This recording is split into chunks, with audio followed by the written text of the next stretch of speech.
사랑하는 기도 동역자 여러분, 평안하셨습니까? 벌써 7월이 됐습니다. 오늘 7월 현장 이슈는 터키의 우리 안바울 선생님, 그리고 본부의 김진영, 김성관 선생님을 모시고 함께 바크프에 대해서 제가 한번 나눠보도록 하겠습니다. 모두들 안녕하시죠? 안녕하세요. 반갑습니다. 반갑습니다.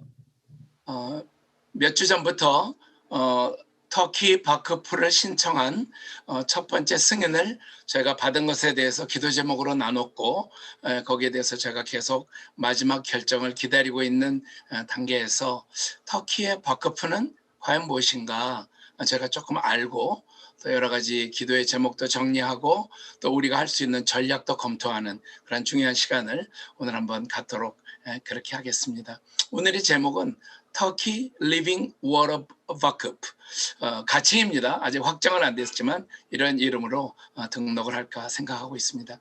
우선 김진영 선교사님, 터키 바크프는 무엇이며 왜 바크프를 추진해 오셨는지 제가 좀 듣고 싶고요. 터키의 소수 공동체 그리스도인들의 현 주소와 그 이유에 대해서 잠깐 말씀을 좀 정리해 주시면 좋겠습니다. 네, 이 터키 바크프라고 하는 것은 영어로 말하면 이제 그 파운데이션, 그리고 재단이라고 좀 표현될 수 있는데요. 이 배경을 좀 말씀드리기 위해서 조금 역사를 좀 설명할 필요가 있습니다. 오스만 제국 때부터 국가가 인정한 세 종교가 있는데요. 이슬람교, 유대교, 정교회입니다. 정교회는 이제 그리스 정교회, 아르메니아 정교회, 시리아 정교회가 있겠죠.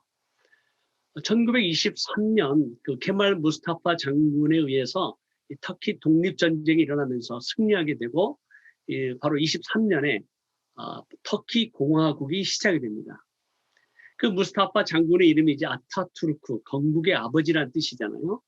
이 아타투르크 초대 대통령이 그 오스만 제국의 멸망의 원인을 종교와 정치가 일치된 것으로 보게 돼서, 그 오스만 제국 때 그 부패와 타락으로 이어지는 그 멸망의 원인을 이 터키 공화국에서 철저하게 정치와 종교를 분리하는 정책을 갖게 됩니다. 그래서 세 가지 중요한 그 정신을 가지고 이 터키 공화국을 세우게 되는데요.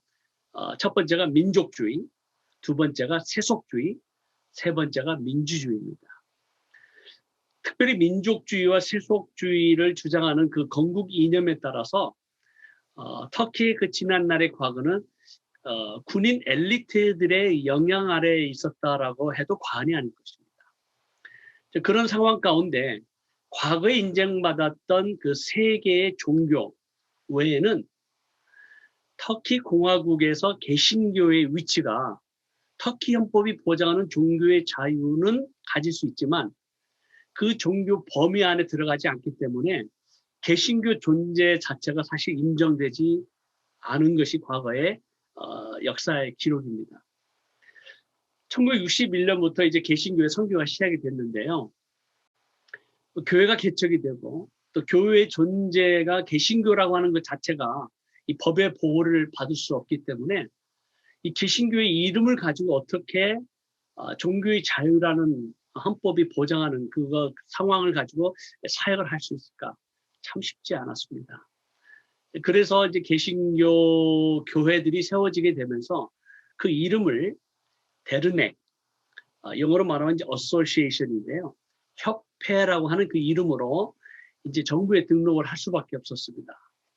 그나마 데르넥이라는 이름을 가지고 종교적인 활동할 수 있는 자유는 있지만 자체적으로 기독교의 그걸 한다든가 혹은 어떤 그 공식적인 종교 활동을 한다든가 하는 것은 정부의 압력하에 혹은 개신교 활동을 묵인한 상황 속에서 그것이 허락은 됐지만 이 협회라는 것 자체가 중앙정부나 지방정부가 결정을 하면 언제든지 문을 닫을 수밖에 없는 것이, 그래서 법적인 보호를 받는 것이 좀 애매한 그런 부분들이 좀 있었습니다.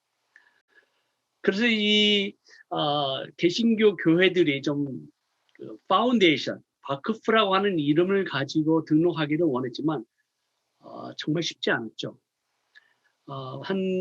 제가 알기로 한 20여 년 전에 카를로스라는 이 스페인 선교사님이 개신교 선교사로 이스탄불에 건물을 구입하고 바크프, 이 재단의 이름을 처음 세울 수 있었지만 그 후에는 이 모든 개신교 교회 단체들에게 이 바크프라는 것을 허락하지 않죠.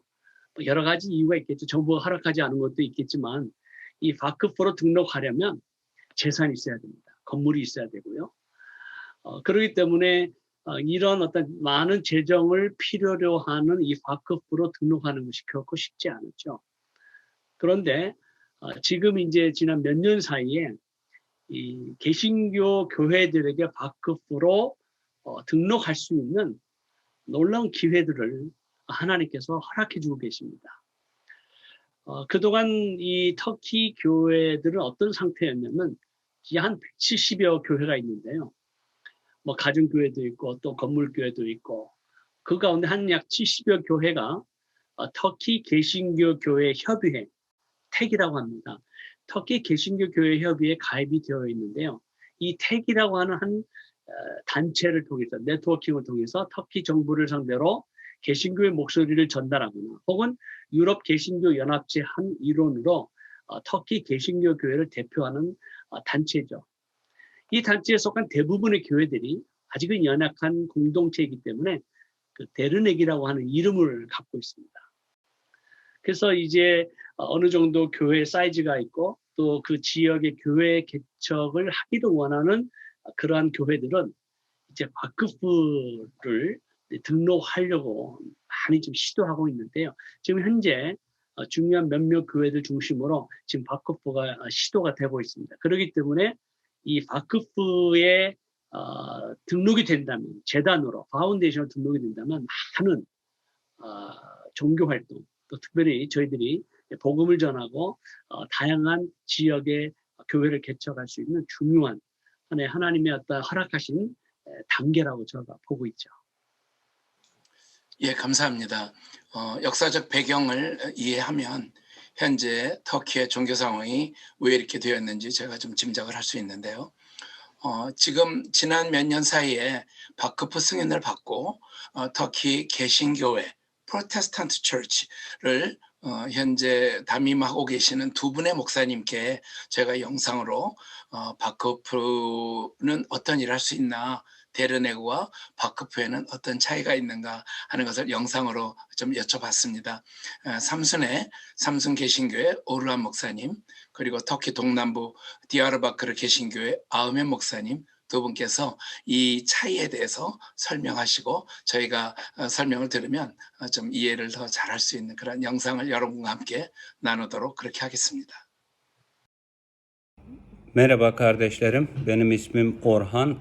Samsun Protestan Baptist Kilisesi Vakfı'nın başkanıyım. Biz 19 yıldan beri Karadeniz bölgesinde hizmet ediyoruz.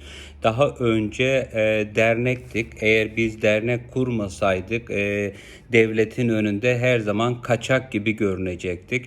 Ama daha sonra derneğimizi kapattık ve bir binamız olduğu için, kendimize ait bir yer olduğu için o zaman vakıf kurma hakkımız vardı. Ve biz bir vakıf kurduk. Çünkü vakıf kurduğumuz zaman devletin önünde bir tüzel kişiliğimiz oluyor ve devlet bizi kabul ediyor. Ve bu devletin önünde kabul edildiğimiz için ibadetlerimizi daha resmi olarak yapabiliyoruz. Vakıfımızı yaklaşık 2 yıl önce kurduk. Şu ana kadar hiçbir problemimiz olmadı. İkinci olarak vakfın kiliseye nasıl avantaj ve dezavantajları var? Bundan da biraz bahsetmek istiyorum. Önce avantajlarından bahsedeceğim.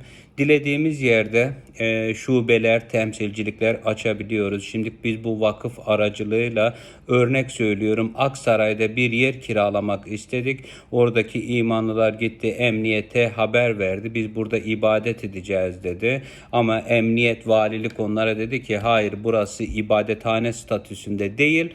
Bunun için siz burada ibadet edemezsiniz. O zaman biz hemen kalktık. Vakıf olarak orayı kiraladık ve o zaman istediğimiz istediğimiz gibi rahatça ibadetimizi sürdürebiliyoruz. Gelecekte vakıf olduğu için istediğimiz yerde bir tane temsilciyle atayarak başka şehirlerde de dilediğimiz zaman temsilcilikler kurabileceğiz.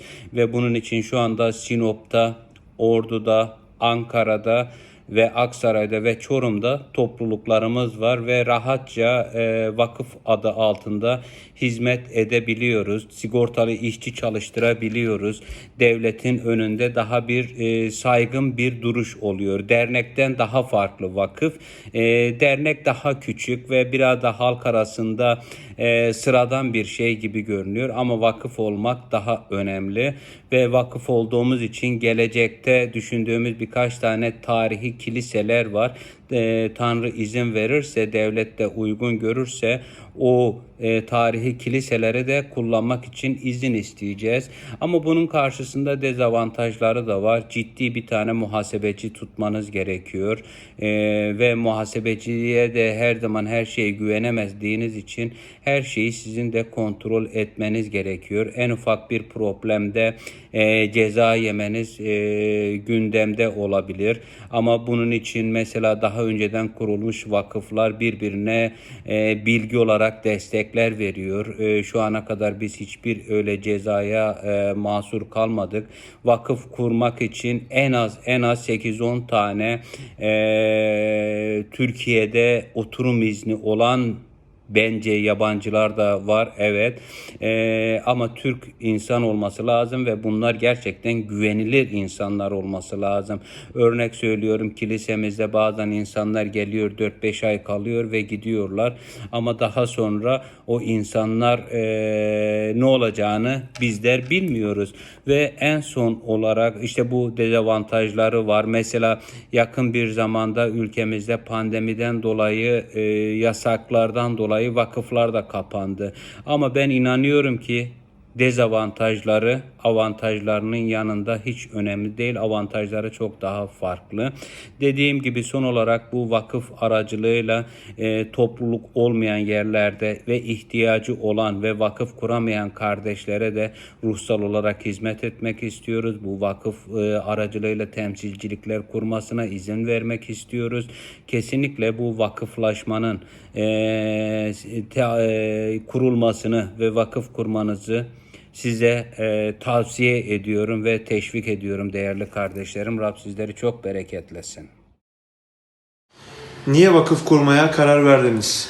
Bizim 10 yıl önce kurduğumuz bir dernek vardı ama dernek tam da ihtiyacımızı gidermiyordu. Devlet tarafından pek de sağlam sanki görülmüyordu. Onun için vakıf kurmaya biz yürek koyduk ve vakfımız 1,5 yıl önce kuruldu.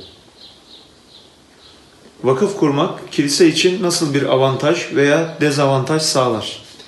Vakfın devlet tarafından az önce dediğim gibi çok daha ciddiye alındığını biz görüyoruz. Yani vakıflar biraz daha ağırdır ve vakfın mal varlığına el atmak biraz daha risklidir devletler tarafından. O yönden geçmişteki vakıflara da baktığımızda hep kendi mal varlıklarının korunduklarını gördük. O yönden bizim de bütün kilisenin mal varlıklarını vakfa devretmek gibi bir mecburiyetimiz vardı. Onun için güvenilir olan bir kurum olarak vakfı gördük ve vakıf kurarak bütün mal varlıklarımızı da oraya devrettik. Son soru, bu vakıf ile neler yapmayı hedefliyorsunuz? Vakıf, biz aslında çevredeki illerde de kilise oluşturmaya başladık. Hatta şimdi vakfımızın ismini değiştiriyoruz. Bütün bölgeyi kapsayacak bir isim olan farklı bir isim kullanacağız.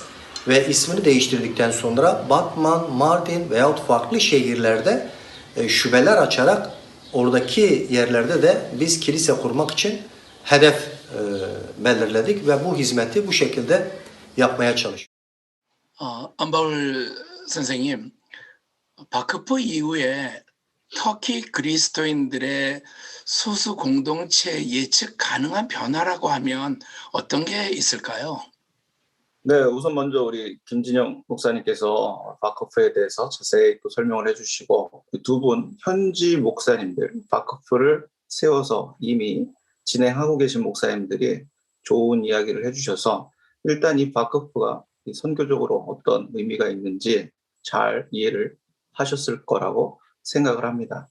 특별히 이 바크프가 개신교 공동체를 위해서 이 정부에서 문을 여는 건 아니지만 그 여러 가지 법적 진행에 있어서 이 개신교회들에게 혜택이 받을 수 있는 문이 열린 거예요. 그래서 최근 한 3, 4년 안에 많은 개신교회들이 이 바크프의 지위를 얻게 됩니다.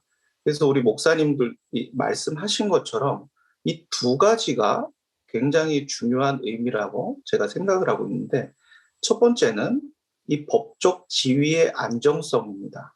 그래서 이 바크프라는 이 재단, 파운데이션이 이 오스만 투르크의 역사에 쭉 이어져 오던 법적 안정성을 제공하는데, 그걸 우리 개신교회 공동체가 가질 수 있었다는 것은 사실 이 굉장히 큰 기회입니다. 아까 뭐 데르넥, 특별히 협회라고 그러는 것에 대해서 우리 현지 목사님이 말씀하셨는데, 그것은 지방 관리의 사인 하나로 문을 닫을 수가 있는 그런 거지만, 우리 바크프는 국무회의를 통해야지 이게 진짜 국가 비전센터가 아닌 이상은 바크프에 대해서 할 수가 없습니다.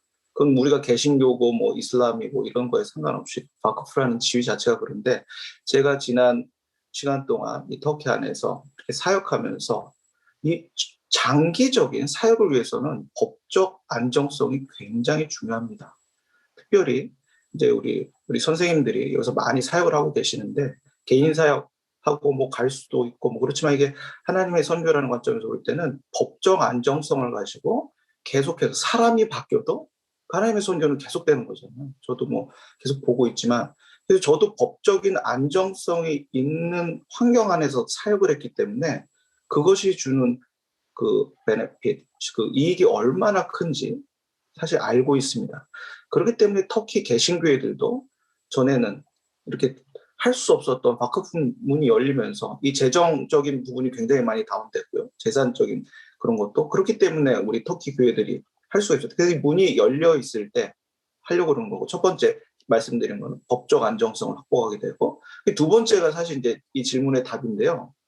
아까 그 두 교회가 공통적으로 얘기하는 게 뭐냐면, 삼순 지역, 디야르바크르 지역뿐만이 아닙니다. 그 이외의 주변, 특별히 그 흑해 쪽, 그 동부 쪽에 사실 그렇게 약한 공동체들이 있어요. 근데 아까 오라 목사님도 얘기하신 것처럼 이 정부에 등록을 해서 예배를 드리려면 이 법적 지위가 없어서 예배를 못 드리는 경우가 종종 있습니다. 터키는 기본적으로 종교의 자유를 보장합니다. 그렇기 때문에 사실 그분들이 박해라고 이런 게 아니고 법적인 것을 요구하는 게 정부로서 당연한 거예요.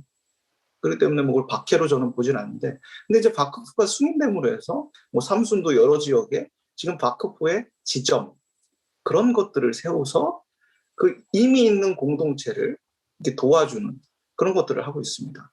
아까 말씀하셨는데 이 카를로스가 그 스페인 선교사님인데, 그 이스탄불 바크프도 원래는 이스탄불 프로테스탄 바크프죠. 그게 오랜 그 법적 절차를 통해서 진행이 됐는데, 터키의 제가 알기로는 최근 몇 년간 성장하는 두 큰 그룹 중에 하나가 이 바로 이스탄불 바크프입니다. 스페인 선교사님 카를로스 예스. 그게 어떻게 성장하냐면 새로 개척하는 경우도 있고요. 다른 지역에 열어서, 아니면 기존에 있는 약한 교회들이 거기에 조인을 합니다. 뭐 교단화는 아니지만 이렇게 집단화되면서 법적인 안정을 확정하면서 양쪽으로 수적으로 확정을 하고 선교적으로도 많은 열매를 보고 있어요. 또 하나 그룹이 앙카라 쿨투루시 구원교회입니다. 앙카라 구원교회.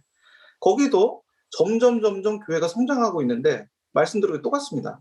그 기존에 있는 교회들이 그 그룹 안에 조인하거나 아니면 새로 개척하거나. 근데 앙카라 쿨투루시는 바크프 지위를 아직 갖지 못했습니다. 데르넥 협회의 지위를 갖고 있는데, 거기도 이미 바크프를 신청해서 과정 중에 있습니다. 그래서 이 질문하셨던 그 두 번째, 그 작은 그 공동체들에게 어떤 의미가 있는가? 법적, 이제 첫째는 그 지역교회의 법적 안정성을 확보하고, 둘째는 선교적으로 그 주변 지역이나 다른 터키의 많은 지역에 있는 그 교회들에게 법적인 우산을, 종교적인 교회로서의 우산을 씌워줄 수 있다는 게 큰 기회가 될 거라고 보고 있습니다. 네, 너무 중요한 말씀 해주셔서 참 마음에 격려가 많이 됩니다. 특별히 안바울 선생님이 섬기시는 안디옥 개신교회는 약 20년 전에 한국 교회가 교회 건물을 구입하고 그 지역에서 인정받는 그러한 종교 단체로서의 역할을 이미 감당하고 계시기 때문에 누구보다 이 일에 관한 필요성과 확신을 잘 가지고 계시리라 생각을 합니다. 김성관 목사님, 만약에 2021년 이제 몇 개월 남았는데요. 2021년에 SWM 바크프가 승인이 된다면 SWM 동역자들은 바크프를 통해서 어떤 사역을 할 수 있을지 좀 나눠주시면 감사하겠습니다. 예, 이미 우리 현지 목사님들과 우리 안바울 선생님께서 언급하셨지만 바크프를 통해서 우리가 여러 가지를 계획할 수 있고 시도할 수 있고 추진할 수 있지만 무엇보다 바크프의 가장 장점은 한 교회나 단체가 터키 정부에서 이 재단이라는 이 바크프로 등록이 돼서 합법적으로 그 일들을 우리가 할 수 있고 더 나아가서 법적으로 보호까지 받을 수 있다는 게 가장 장점이 되겠습니다. 그래서 이제 바크프가 우리가 이제 기도하면서 준비하는 바크프가 올해 안에 최종 승인이 되면 저희가 지금 기도하면서 현재 하고 있는 난민 사역들과 특별히 교회 개척 운동을 우리가 더 안정적으로 그리고 더 적극적으로 할 수가 있겠습니다. 이를테면 새로 개척되는 새 교회들을 이 바크프 하에 바크프의 브랜치로 지교회 형식으로 정부에 등록할 수가 있는 것입니다. 그래서 현재 많은 교회에는 이미 이제 들으셨지만 베르네그라는 그러한 협회로 등록하는데 이 바크프는 이 협회보다 더 힘이 있고 어떤 면에서 정부가 공식적으로 승인하는 그러한 단체가 되는 것이죠. 그래서 아마 우리 이 바크프가 승인이 되면 특별히 저희가 지금 기도 가운데 섬기고 있는 교회 개척 운동에 큰 힘이 되리라고 생각을 합니다. 또한 난민 사역과 현재 터키 교회의 재정적인 자립을 위해서 우리가 기도하고 계획하고 준비하는 여러 가지 다양한 뱀 사역을 우리가 추진할 수가 있죠. 이것은 사실 터키 교회 성도들과 또 우리 특별히 목사님들 그리고 난민들에게는 굉장히 관심이 대상이 되고 정말 필요한 그러한 사역입니다. 그리고 동시에 이 바크프를 통해서 난민 어린이들을 우리가 여러 가지 영어나 아니면 컴퓨터 그리고 언어를 교육할 수 있는 그러한 프로그램 학교들을 우리가 더 적극적으로 준비하고 추진할 수 있고요. 또 우리 CP들 가운데 좀 전문적으로 목회를 배우고 성경과 신학을 좀 더 깊게 공부하고 싶은 그런 분들이 계십니다. 그래서 그분들을 위해서 이 바크프를 통해서 성경 학교 같은 그러한 시스템과 프로그램을 만들어서 우리가 사역을 할 수가 있겠습니다. 그래서 주님의 뜻 가운데 현재 남아있는 이 터키 정부에서 마지막 최종 승인해 주는 이 과정이 주님의 인도하심으로 잘 진행될 수 있도록 우리가 기도하는 것이 지금은 가장 중요하다고 생각합니다. 네, 김성관 목사님 감사합니다. 안정적 법적으로 안정성을 가지고 또 선교의 안정성을 가지고 터키에서 사역을 할 수 있는 그러한 새로운 지평이 열리고 있다고 생각합니다. 안바울 선생님, 지난 오랜 세월 많은 외부의 동역교회들, 동역단체들과 같이 일을 하셨는데 2022년에 우리 기도 동역자들 그리고 동역교회들과 함께 꿈꾸시는 사역이 있다면 어떤 사역이 있는지 좀 나눠주시고 초대도 좀 해주시면 좋겠습니다. 네, 아직 2021년이 상반기 끝났는데 벌써 2022년에 이렇게 역시 빠르게 좋습니다. 네, 개인적으로는 뭐 우리 다 2020년에 일어난 그 팬데믹으로 인해서 전 세계적으로 다 쉽지 않은 시간을 보냈죠. 뭐 저희만 사실 뭐 그런 것도 아니고 이 전 세계에 있는 모든 사람들이 그랬던 것 같아요. 그래서 하나님 앞에 머무르는 시간, 특별히 개인적으로 보면서 놀라웠던 것은 이 선교 현장이나 여러분들이나 좀 이렇게 이 사역이 있을 때 만나서 그러고 그랬는데, 팬데믹으로 인해서 온라인이 되면서 제일 처음에 저는 봤던 건 기도 운동이에요, 사실. 이게 너무 그래서 와, 이 선교 현장에서도 기도의 불이 일어나고 뭐 현지인들도 그렇고, 근데 이게 기도 운동들이 공간이나 시간의 제약을 받지 않고 이제 일어나는 거예요. 터키 교회들이 유럽 교회들과 미국 교회들과 언어의 다양성에 해서 같이 이게 기도 운동이 제일 먼저 일어났던 것 같아요. 그래서 와, 이게 진짜 하나님이 이렇게 일하시는구나. 우리가 너무 하나님 앞에 머무르는 시간이 없이 너무 분주하게 뛰었나? 이런 생각도 들고, 저도 개인적으로 좀 그래서 그런 시간들을 많이 지냈는데, 그리고 또 하나 이 기도가 운동이 진행되면서 새로운 사역의 기회들이 또 열리더라고요. 그래서 진짜 하나님 참 대단하시다. 재밌는 현상들입니다. 우리가 이제 오프라인으로 갇혀 있을 때 온라인이나 뭐 여러 가지 기회들이 또 사역의 기회들이 열리고 네트워크하고 이런 것들을 보면서 정말 하나님의 선교라는 것은 하나님이 주관하시는 거구나. 근데 또 이제 그 시간이 이제 벌써 1년 넘게 지났죠. 저희도 뭐 일회학교다 뭐 여러 가지 사역들을 이렇게 하는데, 온라인은 참 좋긴 좋은데 또 이 오프라인을 대체할 수는 없구나, 이런 생각을 많이 하고 있습니다. 지금 터키도 7월 달부터 이제 드디어 이게 통행 금지 이런 게 풀려서 주일날 예배를 드릴 수 있게 됐습니다. 그러니까 저희도 이제 지난주에 지지난주가 됐네요. 그래서 교회 창립 21주년을 맞이하면서 또 새로운 침례식도 하고 진짜 온라인으로 통해서 이렇게 해서 결국은 교회 와서 이렇게 침례받고 이게 세례받고 이게 너무 중요하다는 걸 다시 한번 깨달으면서 이 온라인은 보완을 할 수 있지만 아예 우리를 대체할 수는 없구나.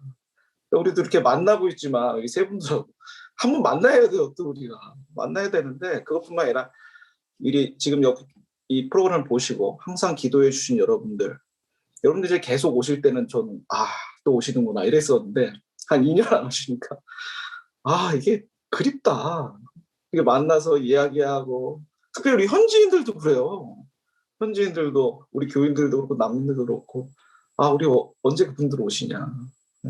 그리고 이게 계속 기도하면서도 만난 사이가, 근데 이게 온라인으로 또 만나다가 또 이렇게 오프라인 만나면 더 좋을 것 같아요. 이제 그런 프로그램도 있는데, 그래가지고 2021년 지나고 이제 2022년에 이제 조금 더 풀릴 것 같은데, 이제 터키 건국이 99주년 되는 때예요. 99주년. 여러분들 진짜 이 땅에서 꼭 뵙기를 원합니다. 이 땅에서 같이 좀 케밥도 같이 먹고 이야기도 하고 그동안 산 이야기도 하고, 꼭 그뿐만이 아니라 현장에 와서만 느낄 수 있는 그런 현장성, 그런 것들을 좀 여러분들이 꼭 느끼셨으면 좋겠어요. 오기 전까지 계속 기도하시고 간구하시고 그 삶을 열심히 사시고 현장에서 만나서 우리가 부둥켜 안고 다시 한번 또 기도하는 시간을 갖기를 원합니다. 감사합니다. 예, 감사합니다. 또 초창의 말씀을 들으니까 가슴이 막 뛰네요. 현장을 가고 싶어서 저희가 기도하면서 하나님께서 인도하시는 대로 빠르면 이번 가을에, 늦으면 내년 봄에 현장에서 뵙도록 그렇게 하겠습니다. 오늘 사랑하는 기도 동역자 여러분들과 함께 터키 바크프는 무엇이며 우리가 그것을 통해서 어떤 새로운 사역을 열어갈 수 있는가 하는 하나님의 전략을 함께 나누게 되었습니다. 마지막으로 저희가 특별히 이 바크프에 대해서 함께 정리한 기도 제목을 가지고 함께 기도하도록 그렇게 하겠습니다. 네, 저희가 5가지의 기도 제목이 있는데요. 중요한 것은 이 바크프로서 저희가 추진하고자 하는 이 사역이 하나님의 영광이 드러나고 성령의 역사가 계속해서 나타나는 것이 중요합니다. 바로 저희와 함께하는 우리 기도 동역자님들의 기도와 동역이 없다면 어떠한 일도 일어날 수가 없죠. 그래서 하나님께서 새로운 문들을 여실 때마다 우리가 감사하고 놀라고 감격하지만 그 사역이 계속해서 진행돼서 마지막 우리 주님 오시는 그날까지, 하나님의 나라가 완성되는 그날까지 열린 문을 저희가 마음껏 활용하면서 힘있게 복음이 전파되고 땅끝에 있는 모든 종족들에게, 민족들에게 복음이 증거되는 놀라운 역사가 일어나는데, 우리의 하나님 오늘도 일하실 때 우리도 함께 기도로 일하는 저희들의 연합 기도 모임이 됐으면 좋겠습니다.